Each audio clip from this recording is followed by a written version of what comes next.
For decades, humanity had been staring at the stars, hoping to hear anything that would confirm we weren't alone in the universe. Scientists and dreamers alike spent countless hours and nights searching for a signal, a sign, a whisper from the cosmos. And one fateful evening, they finally found it. The signal wasn't like anything Earth had ever received. It wasn't random bursts of static or scrambled frequencies. It was structured, organized, and intelligent. It came from a star system light-years away, a place humans had only ever visited in their imagination.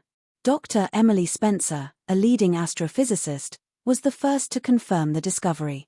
At first, it felt like a dream. A breakthrough so monumental that the world was on the brink of understanding the universe in a way that would change everything. But as her team analyzed the signal, a dark realization began to sink in. The message was a warning in the form of strange symbols and cryptic phrases, but there was no mistaking it. It wasn't a message of peace. It wasn't an invitation. It was a cry for help. The message spoke of an impending event, something called the Convergence, and it suggested that the alien race who had sent it was facing an extinction-level crisis. A civilization on the brink of annihilation, their survival tied to the actions of another species, humanity.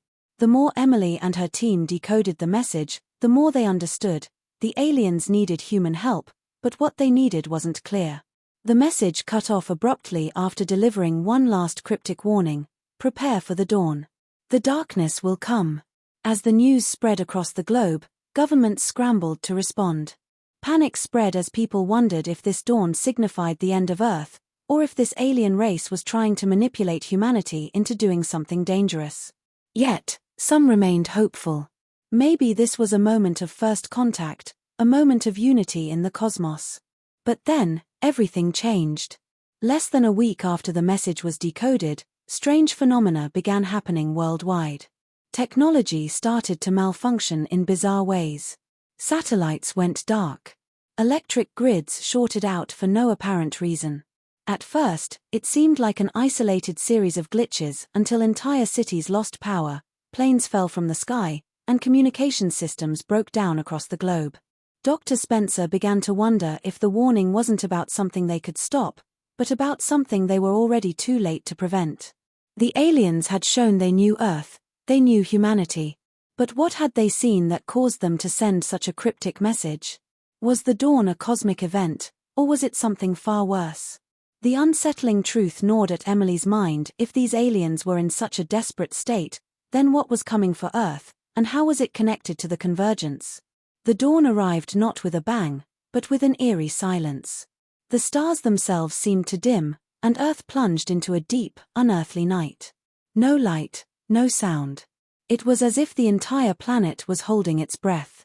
The first signs of the alien ships came just after midnight, small at first, scattered across the sky. They appeared as blips on radar, but when humanity tried to get a closer look, they vanished. The atmosphere was thick with uncertainty. Governments tried to send aircraft to investigate, but those that ventured close to the ships never returned. What followed was a wave of dread. The alien ships, massive and seemingly ancient, hovered just above the surface. They didn't land or open communication. They simply watched. Then, the truth was revealed in a chilling way. The alien race wasn't here to colonize, to conquer, or to negotiate. They were here for one thing: to prepare humanity for what was to come. The Convergence wasn't a cosmic event, it was an impending war. The aliens, known as the Lyrans, were refugees from a galaxy consumed by a ruthless force known only as the Herald. The Herald was a dark entity, a destructive force of unimaginable power that had swept across their galaxy, leaving nothing in its wake. The Lyrans had fled to Earth, and in the process, they had lost everything. Now, they were hoping humanity could help them fight back. But humanity wasn't ready. The Earth had been plunged into a new era, one without the technology or communication infrastructure that had once defined society. And now, the Lyrans were trying to make contact with the remnants of Earth's leaders, but those leaders were scattered, unable to respond effectively. Some saw the Lyrans as invaders, others as saviors, but nobody knew for sure what to believe. Emily, now more deeply involved in the crisis, was recruited by a newly formed coalition of world governments. Along with a team of experts, she traveled to a hidden Lyran ship, hoping to learn more about their technology and how humanity could defend itself. Inside the ship, Emily experienced a strange connection, something between communication and empathy. She could feel the desperation of the Lyrans, the weight of their loss. They weren't asking for help out of selfishness, they were asking for help because they knew that if the Herald reached Earth, there would be no escaping its wrath. But there were secrets the Lyrans weren't telling. The Herald wasn't just a force of destruction, it was a sentient being, and it was searching for something on Earth. The Lyrans believed it was after a unique resource buried deep within the planet. Something that could tip the scales in the battle between creation and annihilation. Emily found herself torn. Could she trust these alien beings, who had already shown they could communicate with humanity in such a cryptic way? And what was the true nature of the Herald's desire for Earth? As the days passed and the tension built, Emily knew the time was running out to make a decision. The final confrontation came sooner than anyone had expected.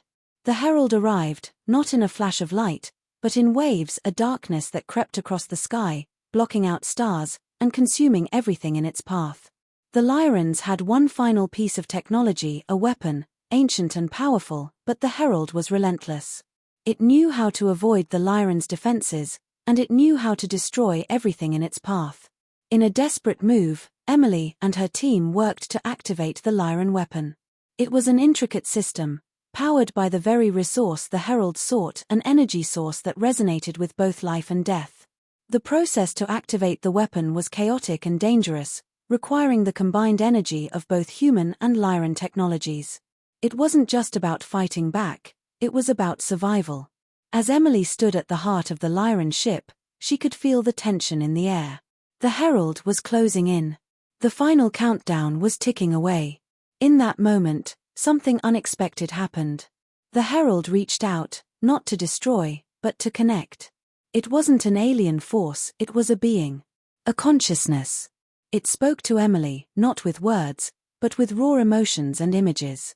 The Herald had been created, or perhaps birthed, by the destruction it caused. It wasn't evil, it was a broken entity, an agent of destruction without purpose.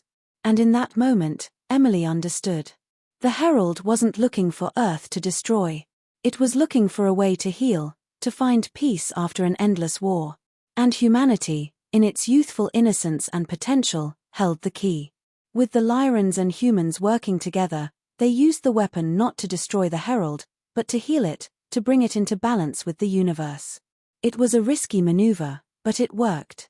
The Herald stopped its destruction, its power neutralized by the energy of life and creation. In the end, the Convergence wasn't about battle, it was about unity and understanding. As the world breathed a collective sigh of relief, humanity stood on the brink of something new. Earth had become the meeting point of two ancient species, both survivors of a galaxy-wide catastrophe, and in the process, they had saved each other. The dawn had come, but it wasn't the end. It was the beginning. The story of a new dawn across worlds carries a deep ethical message about empathy, collaboration, and understanding across species and cultures. It challenges the assumption that alien life is inherently hostile, suggesting that misunderstanding and fear often lead to conflict. It explores the themes of survival, sacrifice, and the power of communication, highlighting that true peace comes not from power or destruction, but from mutual understanding and cooperation. It also raises questions about our own place in the universe. Are we prepared to face the unknown with open minds? Can humanity recognize when it is part of something larger than itself and act for the greater good?